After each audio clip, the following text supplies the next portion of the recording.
Hi, welcome. So I'm very intrigued by your new drama, Kiss, Mary, Marry, Kill, partly because it's a scenario one simply couldn't make up, and one that I'm intrigued to know how you found this true story and what compelled you to adapt it for the stage.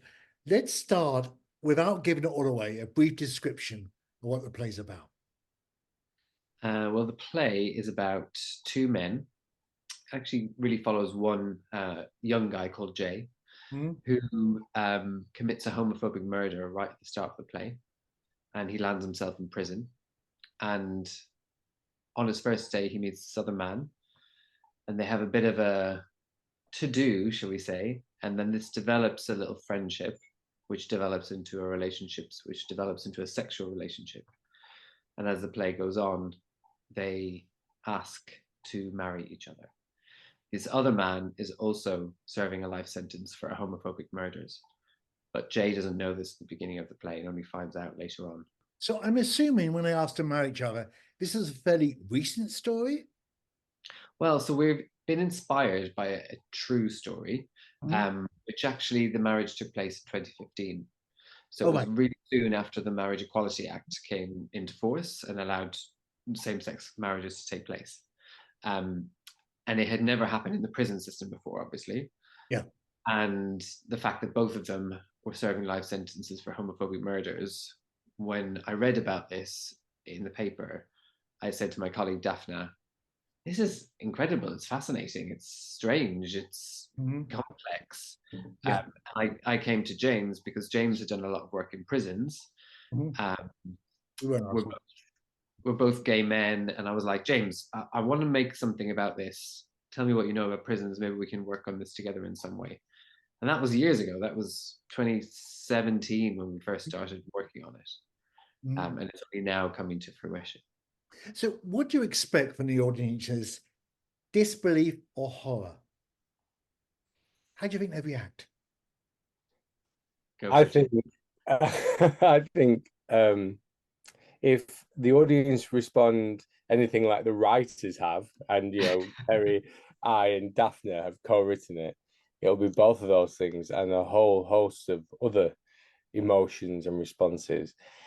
It's we've actually come away from the original story for lots of different reasons, out of respect for the original victims, out of making sure that we're telling a story and we can have license. So we've moved away from the original Mhm. true story that's Yeah. inspired it.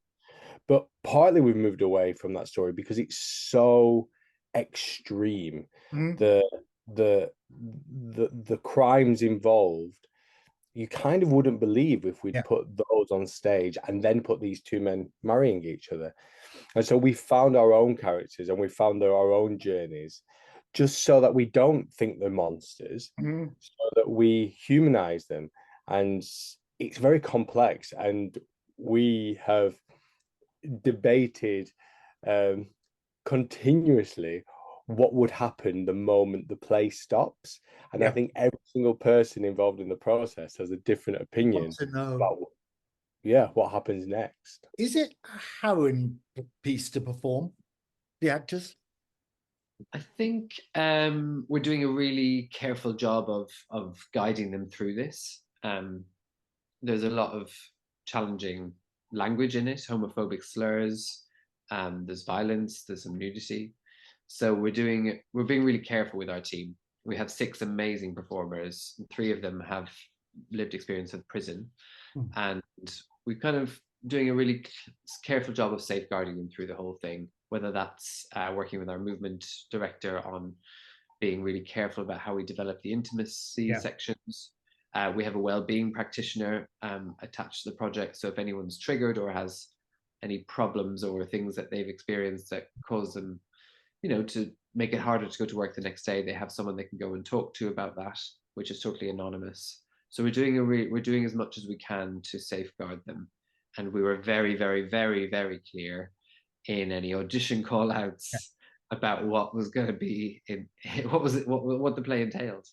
So can we go back to your comments about the end? Is it, don't tell me what it is. is it something we would want, or is it something that really happened? I mean, I'm one of these people who's a sucker for happily ever after stories. I don't believe this one to be one, but how did you manage the end?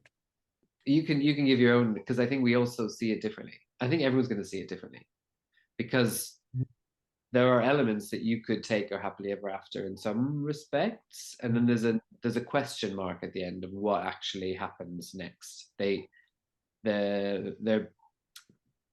lead character Jay, he is offered something at the very end, but we don't know whether he chooses that or not.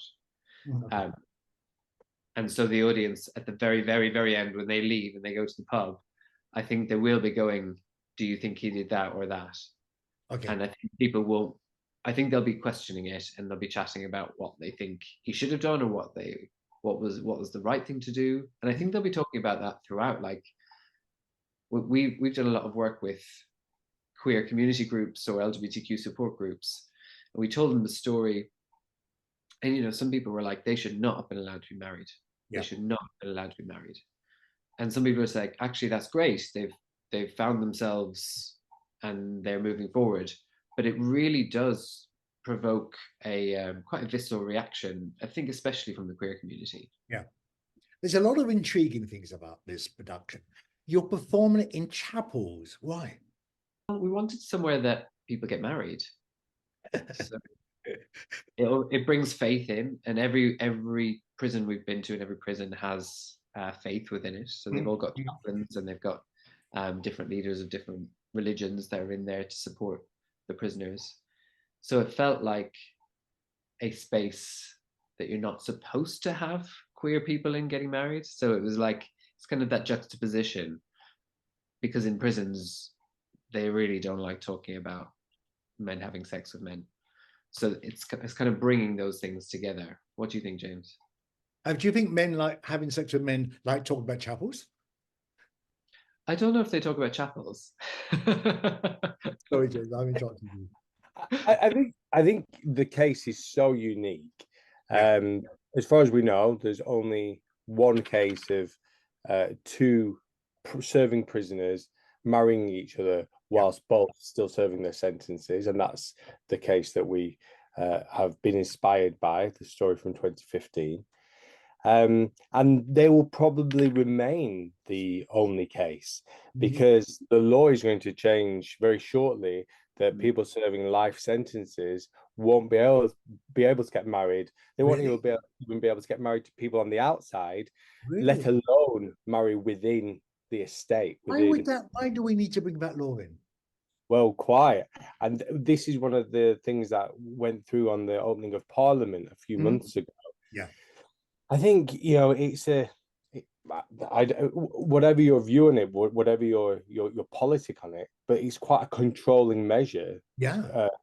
Deciding who loves who, and therefore I feel that it starts to become a queer issue, because we've had to battle that for all our lives and all our history. So I think that's really interesting, and that kind of idea of the chapel being this space which has excluded queers, and also the prison system, as Terry says, queers don't really exist, but of course we have and always will exist everywhere, and so there's a denial and a taboo about it all. So we're going to review this piece in London with our contributing editor. Tell me again where else you're performing. So we open the production in Kent, on the Isle of Sheppey, which is right next to a prison where we've done some work recently. After we do it in Stonenest in London, we'll be going to Reading, then to Manchester, and then to Norwich. If you're watching this from outside of England, we know a load of you are. You have to look these places up, because they're not the most biggest cities in the country, especially the Isle of Sheppey. Tell me more before we finish about your company, Dante or Die. What's that all about? So we're a company that have been making work in a variety of different spaces for almost 20 years. So we've made shows in leisure centres, in self-storage buildings, in hotel rooms, and we tend to take audiences on quite up close and intimate journeys with performers and actors. During COVID, we made a show with 3 audience members at a time, with one-on-one performances. So we're very much interested in the live experience and the fact that we're sharing a space with each other. We often go into these spaces and kind of transform the everyday for moments of the work, whilst also celebrating the everyday, looking at the human stories within spaces. And over the last few years, that's also developed on screens. So looking at a phone as a site, looking at a gambling app as a location to place a performance or film. So that's kind of what we do. And I run the company with my colleague Daphne. We have a brilliant team of producers with us. Would you say this is a quintessentially English story, or could you see performing it in other countries, other places? I think wherever there's, I think this story is about love and hate. Yeah. So if there are environments where love and hate thrive, that it will work. Yeah. For sure. Okay, good to talk to you, and good luck with the production. I'm fascinated to see how it goes. Bye-bye.